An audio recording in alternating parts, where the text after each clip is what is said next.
Hello again, Algebra 2 students. We're back on our complex number syllabus. We are on lesson 2b in tier 1, so let's check off our booklet. Here in lesson 2b, we're going to work on simplifying radicals using the imaginary unit I. So applying the concepts that we learned up in lesson 2a and also in unit 4, we can break apart this negative a into the square root of a and the square root of 1. And remember, the square root of 1, I mean to say the square root of negative 1, from up here is just I.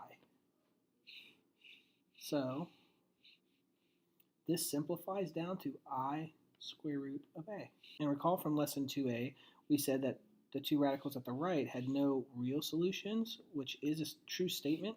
However, we can find imaginary solutions using I.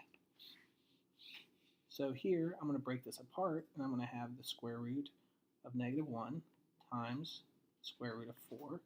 Well, I know that my square root of 4 is just 2, and I know that my square root of negative 1 is I, and so it's I times 2. The correct way to write this is 2I.